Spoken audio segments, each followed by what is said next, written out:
Hello and welcome to episode 8 in season 2 of the JAIAC's Dispute Management in a New World podcast series. 40 minutes of bi-weekly conversations with Dr. Christopher Malcolm, dispute management practitioner, international legal consultant, entrepreneurial visionary, and Secretary General of the Jamaica International Arbitration Center. I'm your host, Roxene, Nickle, and on this episode of our conversations, the final of the two-part on value chain economics in the construction industry. Hello, Dr. Malcolm. Hello, Roxene. So, Dr. Malcolm, what are the global trends for dispute management in the construction sector? Well, the global trends, including as we move into the future, include that we're having more competitive markets, we're having greater use of artificial intelligence, robotics and drone technology and so on. These things are already being used, and you have more of that happening. You have a greater focus on the creation of green cities, green communities. And by green, of course, I mean which cities and communities which are much more carbon neutral in terms of how they function. And of course, you have the use of augmented reality, artificial intelligence and so on being used more in these sectors as an industry.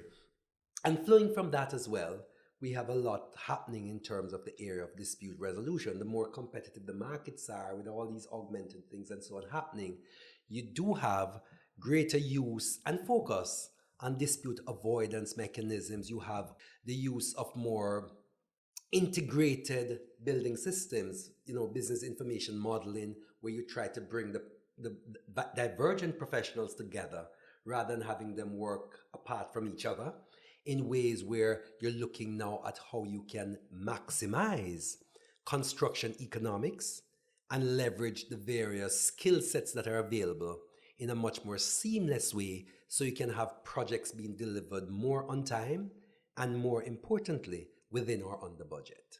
So with what you just said, you believe these are some of the things that are driving these trends? If we look, for example, and use China as an example, over the last couple of decades, you've had a move in China of moving people from poverty into the middle class, which is unheralded anywhere at all in history.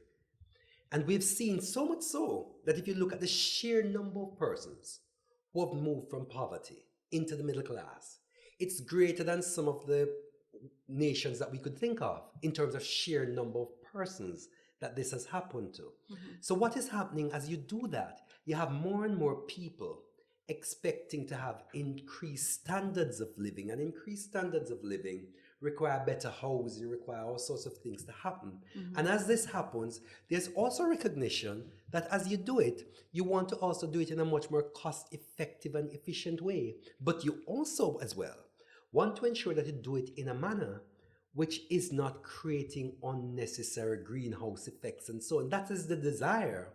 And those are trends that we're working towards. And we've seen recently enough, for example, coming out of the COP26 climate conference, where there is now a move being said about looking at working down the use of coal and to work towards greater use of alternative energy sources and so on. So once you start thinking about that, and with the recognition that the construction sector itself is carbon emission intensive, as you're thinking about that and you're looking at trends, if you want to become more compliant with these emerging trends, which are also beyond the construction sector simplicity, you also have to think of how it is that the construction sector as an industry can become more of a contributor to the global demand for greening than it has previously been. So all of these things are going to continue to impact the sector as it grows and develops, and as you have in more and more need for high-rise developments and so on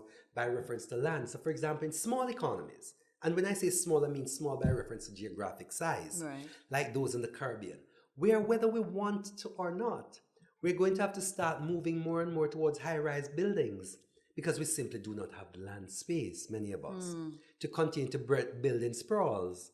And all of that is going to require greater involvement of construction professionals in creating new structures which are much more efficient and much better able to leverage unused land space and so on that is available to us.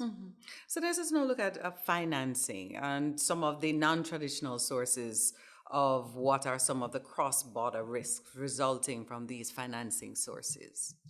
He who pays the piper typically calls the tune. That we know. And when people are coming with their financing, they come with their conditionalities. They come with their requirements. And the primary requirement of any financier is that it be repaid on time and be repaid with a sufficient markup for them to do well. Now, of course, the risk related to that, and in small jurisdictions, particularly those which do not earn or have their currencies which are pegged to the US dollars and earn US currency in a significant way, what are some of the risks related to that? So, for example, in the case of Jamaica, where we have a floating exchange, right? It's an exchange rate which changes by reference to market demand. You have the real risk of borrowing monies on a project or having monies loaned in relation to a project, which is pegged to or given in US dollars. And you borrowed it at a US dollar rate of 140 to 1. And over the lifetime of the project, the rate changes to 150 to 1. 50 Jamaican dollars to 1 US dollars. Let's say that's the rate. So what have you then had there? You have a risk, a repayment risk, which becomes more difficult because what you have done also is that you may have also in that project gone ahead and committed delivery at a particular price.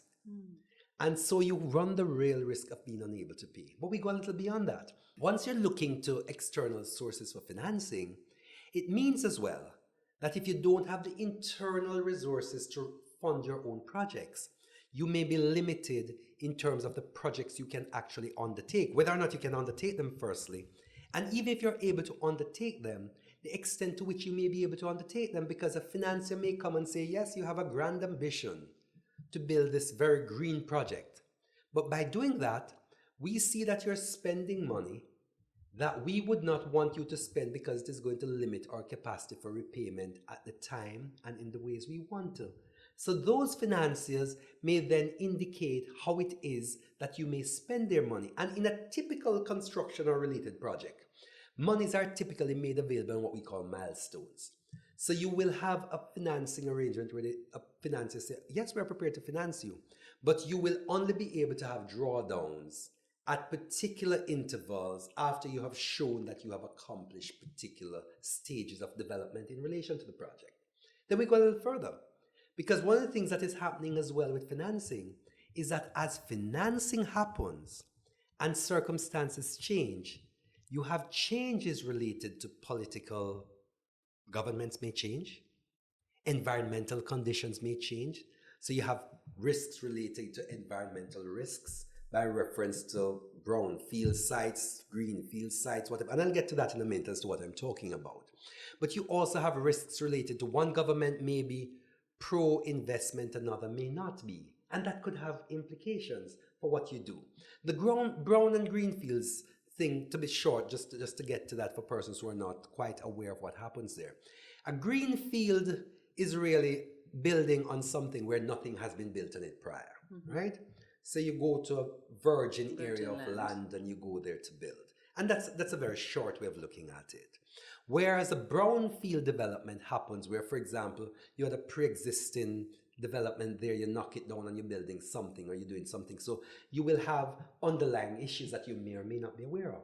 So when you go on a brownfield site, there may be underlying seepage, there may be underlying all sorts of environmental hazards, asbestos and all sorts of things that may be there that you may not have contemplated. And it is when you start a construction project that you may come into those.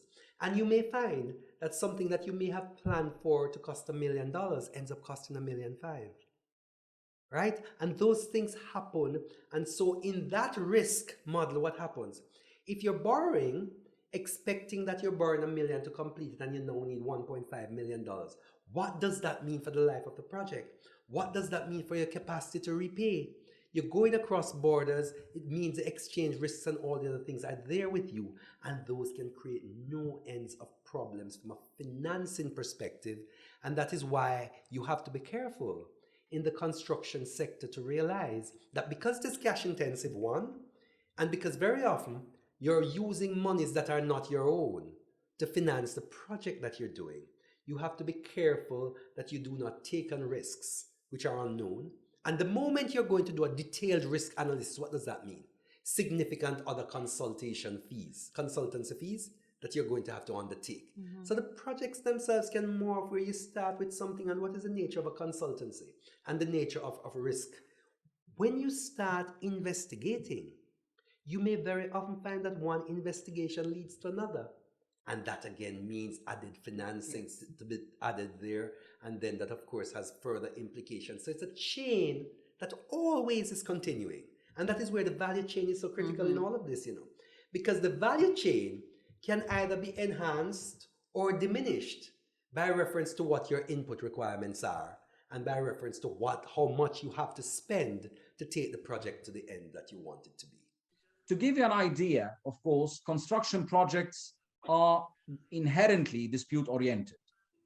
In mega projects, in small projects, in medium projects, it is unlikely that we come across a situation where we encounter a project that did not spawn a dispute.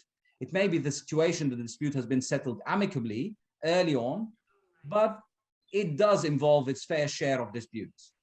Why? Because these projects are normally complex and to some extent and possibly complicated in a way given the relationships. They are fact intensive and involving numerous disputes given the number of stakeholders at play and the multi-contracts aspects. Name it, we've got main contracts, subcontracts, financing, supply, insurance, operation and maintenance, and a lot more. They normally also have high value and high volume type of claims in mega projects. And we have a number of standard terms and conditions model contracts, FEDIC, the NAC, the JCT, and many others. And also we have the bespoke arrangements in the particular conditions. And disputes also arise because of the sort of changes made in these particular conditions that may or may not address or disrupt the risk element in the standard agreements. And also experts are at the heart of these disputes. It is, again, a very important aspect of disputes and projects that we have experts, both technical, quantum, programming, delay, again, a lot on board. And they are extremely voluminous in the documentary record. I recall in one construction arbitration I was chairing, we had one exhibit that was in itself 11,972 pages, and that's one exhibit out of thousands. Based on current trends, how do you see the sector responding? Example, will it be static? Will it remain unphased? Or will it evolve? What do you say? The sector can never remain static. It always has to evolve. And the question is, how will it evolve? And by reference to what factors? And I dare say, evolution in the sector is always going to be dependent in a very significant way by reference to sources of financing and how you can get it. Because the truth is that if you don't have access to financing, with the best of intention, you can do nothing. The heart of the economy, Gladstone position, it's the heart of the economy, all of the organs state their tone. Without it, nothing happens. So you have to now get to a real stage of trying to understand how, as well as we go forward, you're going to be able to secure more stable sources of financing, particularly for emerging and developing economies, without which their infrastructure and other needs, construction needs, are not going to be met. Dr. Malcolm, talk to us about project management and the significance of dispute management to the process and work of project management. Well, every project has to be managed towards a goal in mind, right? And the management of a project is going to involve a myriad of components, right? One of the elements of project management is clearly project financing. You need to ensure that there are secure sources of funding to be able to do the project. And the secured sources of funding could include debt financing, it could include equity financing, it could include what we call mezzanine financing, which is a combination of debt equity. It could include all of that happening on that side. But the management really is to ensure that you manage to a successful completion. And a successful completion in the context of a business, because construction is a business, is a successful completion which results in a profit for somebody. And so what you have to do then is ensure that this arrangement is devised to allow for that. And when you do that, you also have to ensure that that project management model that is built in is a project management model which is built to accommodate effective dispute resolution solutions, right? So the project management is one which would identify what it is that the intended objective is, what the likely risks are in relation to the project, what are the success factors that you're interested in, what the limitations are, and how you're going to ensure that through a proper process of ongoing oversight, taking corrective adjustments as and when required, you're able to get to that end. And part of that is to do something which we all must do, which is to take effective measures to ensure that you minimize the possibility of conflicts arising, or to ensure that if and when they arise, you have a seamless system for dealing with them. How do you make the use of dispute avoidance strategies in contracts, especially since disputes are, as you always say, ultimately inevitable? So the parties themselves must have an appetite for wanting to avoid disputes, firstly.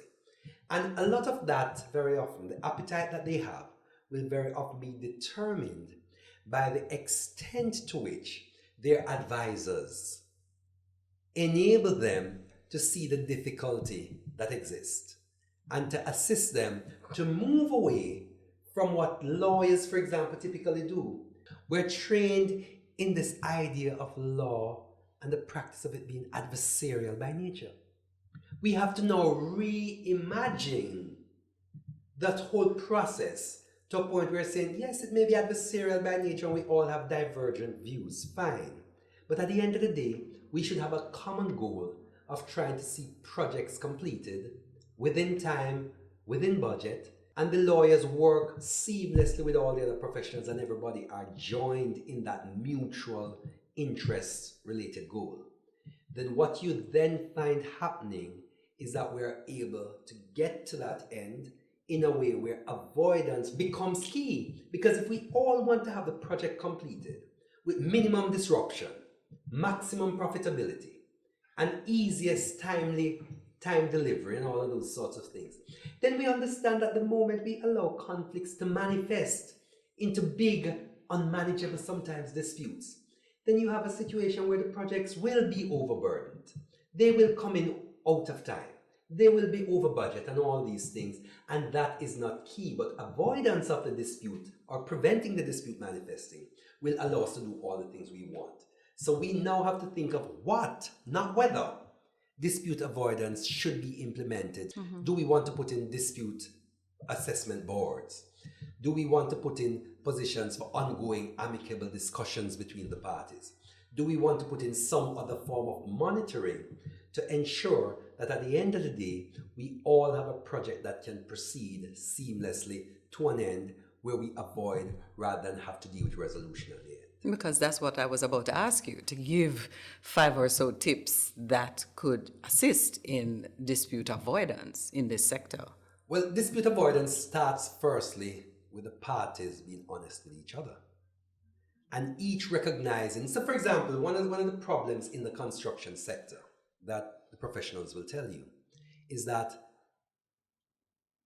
believe it or not, contractors very often make little return on the projects they do. Really? They do, actually.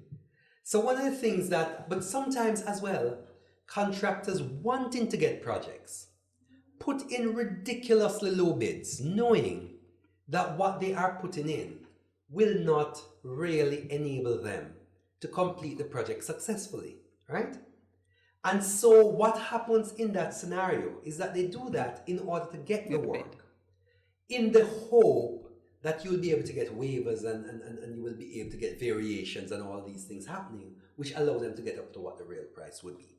So you start out very often in projects where the parties are not open and as frank with each other as they should be. So my first tip would be that when a project is being conceptualized and parties are being brought on board, there is a desire followed by concrete action of ensuring that there's frankness and openness where there is no hidden agendas, but people are simply saying it will cost $20 to build it and this is what I'm giving you, the real price. So that's one thing. I think frankness and openness must be on the table. The next thing, of course, is for persons to ensure, I believe, that they do not take on responsibilities that they know they are unable to fulfill. If you know you do not have the capacity for civil engineering works of the type that is required, do not take the work, because invariably you're going to, as they say, mock up the job. And having done so, you're going to have a situation where disputes are going to arise out of it. The other thing, of course, is to ensure that when you get a construction project together, at the beginning, you think of how it is that you're going to put a mechanism in place that will allow for ongoing and meaningful dialogue between the parties, where they can raise issues, they can discuss them, they can have them resolved, hopefully, and in many instances with the assistance of a third party, right? And when you have that process in place, follow it, adhere to it. You need to have the parties working together, understanding that they have a mutual interest of this project being delivered in circumstances where professional integrity and other things are at stake, right? The other thing to bear in mind, I would think, is to ensure, and this is critical, that when you're engaging in a project, you understand at the outset how you're going to finance it to the end. Do not start a project in the hope that you're going to acquire the financing to complete it by the time it goes. Do not start a project knowing that you have enough to do it halfway but not to the end, because any number of variables could come into the play. So you need to ensure that when you're engaging in a project, you identify how it is that you intend. It doesn't mean that you must have all the money at the beginning, but you must identify a pathway that will lead you to completion by reference to financing. Right? I don't know how many tips I've gone already. You've gone over 4. But if it's 4, I'll continue with the final one. The other thing is to ensure, I would say, that you have an effective professionals, including, importantly, somebody who understands the nature of dispute management and how it can be effectively leveraged in support of project implementation. Okay, well, thank you for those tips. So we're going to stay with financing. So construction disputes, of course, involve a lot of money. What is the process of dispute resolution at that level? Well, it depends on what the parties agreed to. In construction projects, a usual method for resolving disputes is arbitration and increasingly adjudication in the field of construction. Now, though both processes are adversarial by nature, and just for those persons who are not aware of what the distinction is, adjudication, very generally speaking, is the process by which persons hear and make a decision in relation to a dispute. So if you go to court in litigation, there's an adjudication process that is engaged. If you go to arbitration, there's an adjudication process that is engaged. But in the field of dispute resolution, there's a special process that we call adjudication. I know it can be a little complicated, that we have the overarching adjudication, but we have a mini process which is itself adjudication. With arbitration, which again resembles in many ways litigation, what you have here are the parties engaging a process as, let's call them claimant and respondent for purposes of this conversation, party A and party B. Party A being a claimant, party B being a respondent. So the claimant will get its own facts together, which is its own story of what has happened, and will claim that there has been a breach or something that should have been done by party B that has not been done. And they then engage the process of making a claim against them for recovery of damages or some other relief that they're claiming as something which flows naturally from that failure that happened. Party B will then respond ordinarily, denying and sometimes even counterclaiming against party A in relation to the facts in issue, right? Having done that, will then ultimately go to an adjudicator who will then hear the matter, consider the respective submissions that are made from each parties by reference to the facts that are there, and then make a decision as to who is liable, and then will ultimately make an award in damages or for other relief in favor of the person who is successful in the arbitration, right?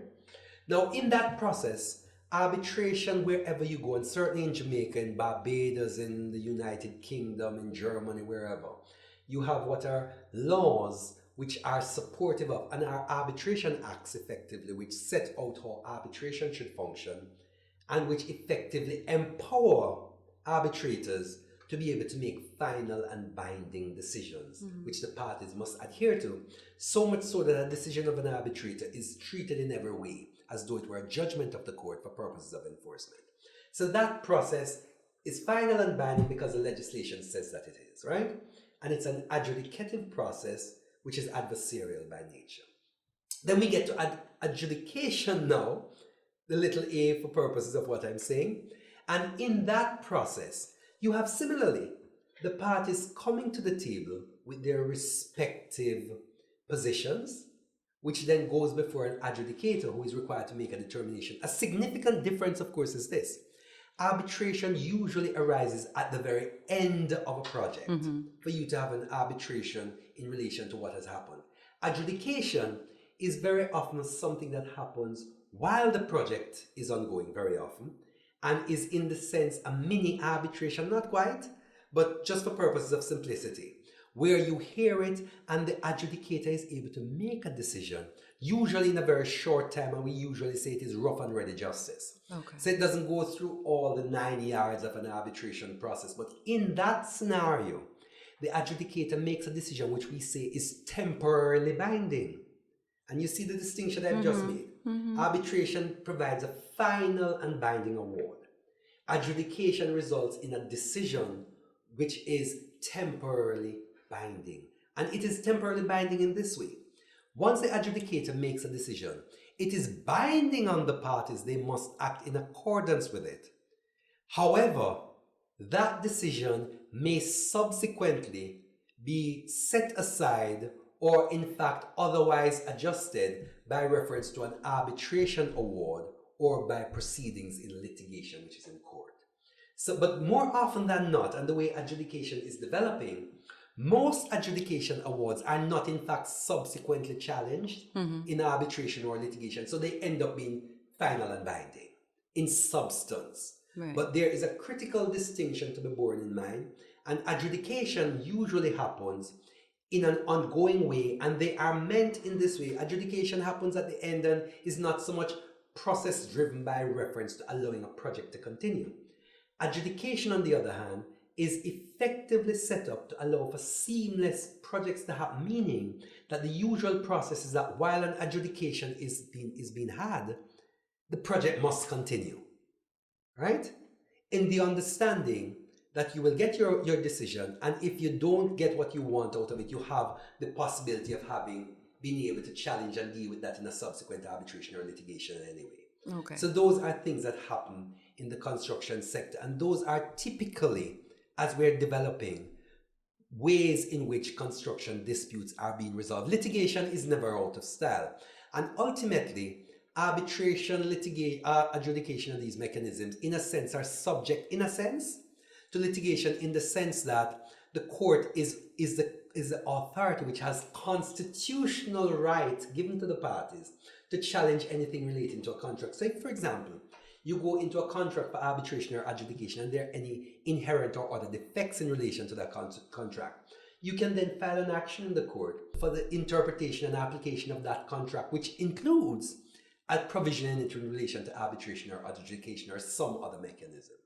Okay, thank you so much for that. We're going to take a pause for a bit to remind our listeners and viewers that you are tuned in to the JAIAC's Dispute Management in a New World podcast, conversations with Dr. Christopher Malcolm, Secretary General of the JAIAC. And this is a final of a two-part discussion on value chain economics in the construction industry. Before I continue with the conversation, we're going to hear from the United Arab Emirates international thought leader and practitioner, Fatima Balfi. The construction industry in the UAE is a very significant and prominent industry. It really accounts for a lot of our disputes that we see in the ADR realm. We have several dispute resolution methods when it comes to governing and managing a lot of the disputes we see in the construction industry. So we'll go through several parts of it. The most common and the mostly used in the ADR realm, which is the arbitration. It is without doubt that the region's preferred way to resolving disputes, especially construction disputes, is through arbitration.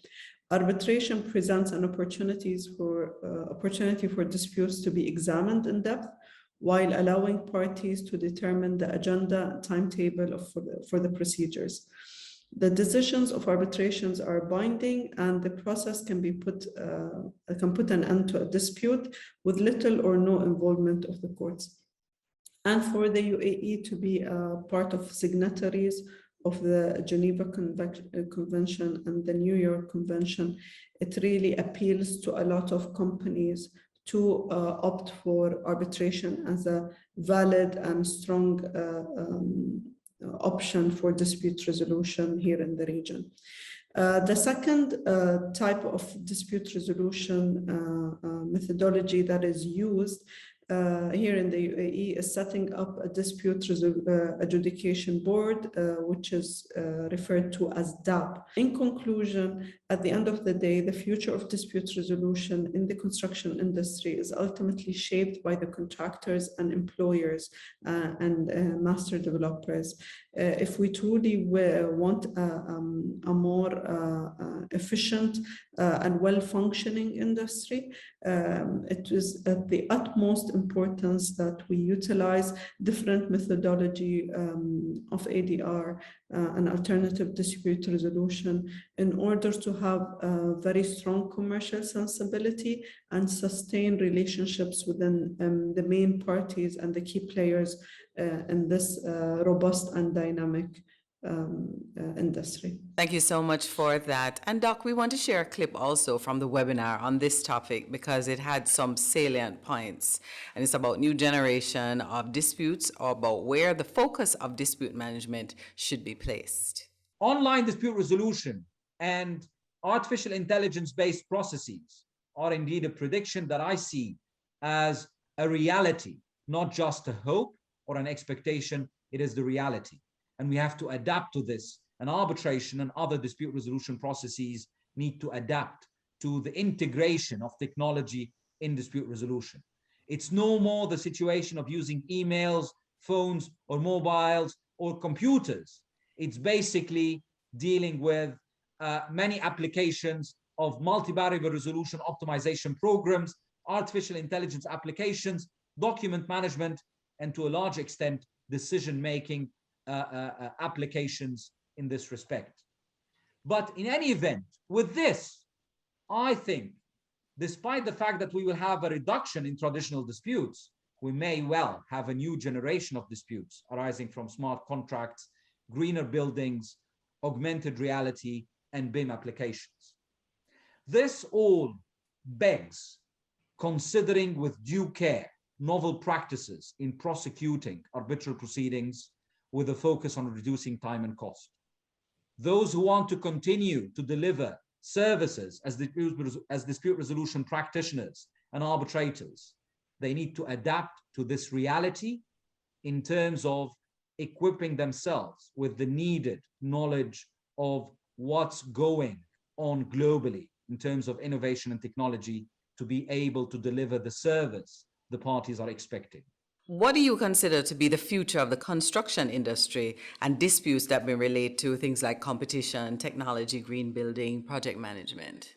That is, I suppose it's a million-dollar question that all of us are looking to as to where it will go. What we do know is that there's going to be change. Mm-hmm. What we also know is that you are going to see technology, including online dispute resolution, growing out more and more. And we're going to see that happening more. As to how it will develop, the speed at which it will develop, and how it will develop in different places, whether it will be differential in development or otherwise, is what we're waiting to see. And we will see that as it emerges. I don't think there's much else we can say now other than that we anticipate change. But as to how exactly the change will happen, it's a little difficult, I would think, to predict exactly what will happen at this time. And we know change is inevitable. It is. So what about regulators and their role in the changes that lie ahead? Regulators really have a futuristic role as well. They are there, in my view, to engage in appropriate research and development and to put themselves in a position where they are at the forefront of sectors as they develop, not only to respond to what is, but to give guidance for future direction as well.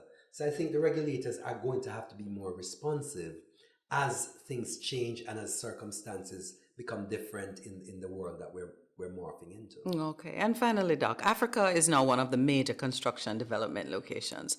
Where else are the trends pointing to? Well, the trends point to Latin America, certainly, and it points to other places in Asia, certainly. So the three main areas I would think that you're looking to for development would be Africa, Latin America, and Asia. And the reason for this, and I mean, persons may ask, what about Europe? A lot of Europe is old, and you don't have a lot of new development happening in Europe, certainly not at this stage. So what you're looking at are places like Africa, for example, which has the youngest population of any continent in the world. And with the youngest population in need of development to take them forward, a significant element of that development would be infrastructure development, which is construction. So clearly that flows with that. Asia is in a similar position, not as young as Africa, but Asia too has a lot happening for it in terms of emergence, including emergence through China. And of course, Latin America has always been there, and it too has a lot of growth and development, which has to happen over time. We see, for example, right in our own backyards in the Caribbean, the emergence of the oil industry in a significant way in Guyana and Suriname. That clearly will have construction-related oil rigs and all sorts of other activities surrounding it. And once that happens, you're going to get construction, followed by consequential construction-related disputes and so on and so forth. So we're seeing a lot of those things happening, and it is something that is moving in a way which we're not, quite frankly, seeing the same of in Europe because of the maturity of Europe as compared to these other places that I'm speaking about. In relative terms, having regard to the nature of modern development. That is what I mean. Did you know that dispute avoidance is a critical component of the dispute management toolkit? It engages specialized professionals and it focuses on risk allocation, including through procurement processes as well as warranty terms and indemnity provisions. Contact the JAIAC today to find out more. I'm Roxene Nickle, and on behalf of Dr. Christopher Malcolm, Secretary General of the JAIAC, thank you for joining us. Special thanks to our sponsors, JDIC, Protecting Deposits for You and Me, CIADR, Regis, Work Your Way, iNeutral, Dispute Resolution Made Easy, CP Malcolm, Dispute Management Practitioner, ADEB Consultants, consulting engineers for almost 60 years, Impact Justice, improved access to justice in the Caribbean, and Wassel & Wassel Arbitrators Services Incorporated. Caribbean Development Bank, reducing poverty and transforming lives through sustainable, resilient, and inclusive development. I save because one day my little business is going to be a big deal. Yeah, and I make sure to put away a little something for him. And thanks to JDIC, deposit insurance protection on my savings gone up. You've been upgraded. Deposits held in commercial banks, building societies, and merchant banks are covered under the JDIC deposit insurance scheme up to $1.2 million per depositor per institution. JDIC. Protecting deposits for you and me. The way we do business has changed. Don't be left behind. Choose a hybrid solution for your workforce. Regis offers furnished, equipped, ready-to-use office space available for days, months, or years. Our fully serviced private office spaces give teams of all sizes an inspiring environment to focus, collaborate, and do their best work. The world is switching to hassle-free hybrid working. Join the revolution. Switch to Regus. Call 876-618-8800 or visit regus.com.jm. That's regus.com.jm.